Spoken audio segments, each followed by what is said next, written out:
Hey guys, happy Friday.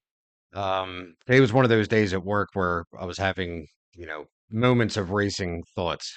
And then I was mindful that my thoughts were racing and had like a period where I was actually thankful that my thoughts weren't being responded to because I went for a very long time where all of my thoughts were being responded to. I mean, months and months and months on end where my contemplation never went without commentary and my whatever thinking that I had, it never went without some sort of a statement made against it. So I was stuck in that cycle of the statement response loop, which is just a series of cause and effects that happen by our own internal dialogue.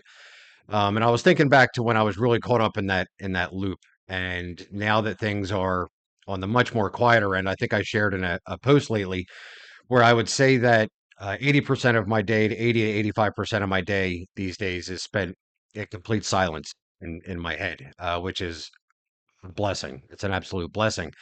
Um, and the majority of the time, it's worse first thing in the morning when I first wake up. I have a very high pitched ringing still in my head that's almost seems to be like very internalized and is causing pressure in my head, and then there's that push for anxiety from the voices. They're trying to cause anxiety first thing in the morning, which was a big problem with me. I used to have very exaggerated states of anxiety and panic first thing in the morning, and still kind of working through that. But yeah, the rest of my day is very quiet. So, and I'd say one of the biggest things that helped me to really get rid of that statement response cycle that I was stuck in was, first of all, being very mindful of what the opposing statements were, right? Because if you're a targeted individual or you're somebody that's even hearing voices for the first time, a lot of times it goes like this. So you'll have the thought, "I hate Taco Bell." Just do something very random, and then it's your internal monologue becomes an internal dialogue. I would actually hear my own voice in my head, I hate Taco Bell, or I love Taco Bell, or I want to go to Taco Bell, whatever. And then it's responded to. Why do you want to go to Taco Bell? You hate Taco Bell. Taco Bell will make you fat. Taco Bell's for fat slobs. Just this whole like bombardment, this cacophony of statements, all based off of my one thought. So the brain is constantly torn between a series of whys. Why do you want to do that? Why do you like that? Why did you have that thought? And you're always torn between yes or no. You're always torn between this or that. So if you're somebody that's very opinionated, this is going to be a struggle for you. If you're somebody that is very indecisive about yourself and are you have very low self-esteem, this is going to be a very difficult time for you, because you're going to be forced into a corner as to why you believe what you believe. Why do you believe that? And that's just unfortunately how this thing works. I say unfortunately, but if you can manage your way through it and become very confirmed in who you are and come to a place of self assuredness, it can be a very beautiful experience. And that's how it was for me. Right. So I hate Taco Bell. Well, why do you hate Taco Bell? Well, I don't actually hate Taco Bell. I actually do like Taco. There's certain things about Taco Bell that I actually like. And then, small things like that, you just have to let it go, because what this thing will do is it will take every molehill of a thought and turn it into a mountain meant for you to thoroughly explore, only to find it deserted and move on to the next molehill. That's just how this thing goes. It will exaggerate everything way out of proportion. And that's kind of how this works. I mean, if you can look at it as an exposure therapy program, it exposes every part of you, every last little thought that you have, every part of your history, every like, every dislike. And if you can look at it through that lens, the exposure therapy lens, it can be very, very beneficial. So just kind of wanted to share that a little bit.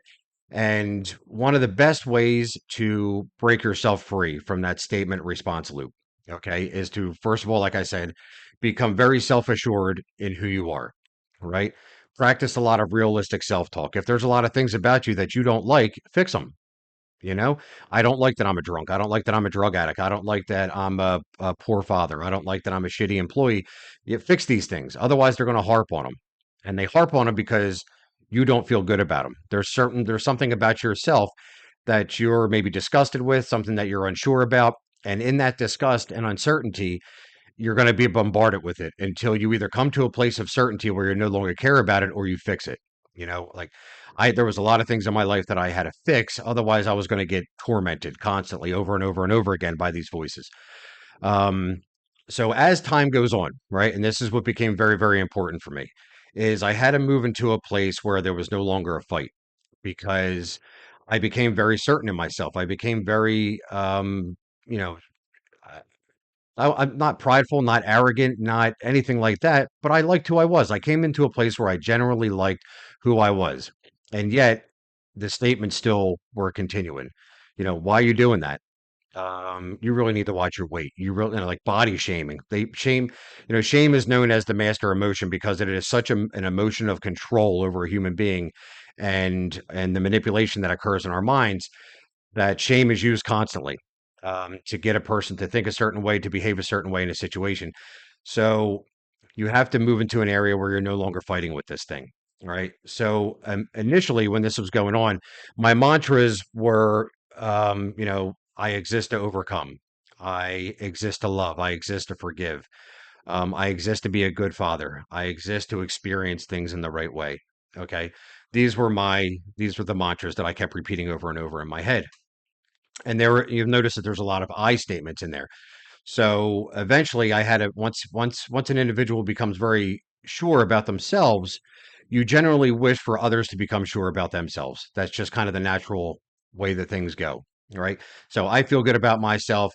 These are the steps that I took to feel good about myself and to move forward through this process. Now I wish to share this with everybody else. So selfishness becomes selflessness. And eventually, my mantras started sounding something like this. And I made a post about this on Reddit, say maybe about a month ago. Um, I have nothing for you. I require nothing from you. I have no fight with you. And then vice versa. You have nothing for me. You have no fight with me. Um, you have nothing for me. Right. So I have nothing for you. Let me say that over one more time. I have nothing for you. Right. I require nothing from you. I have no fight with you. And then flip the script. You have nothing for me. You require nothing from me. And you have no fight with me.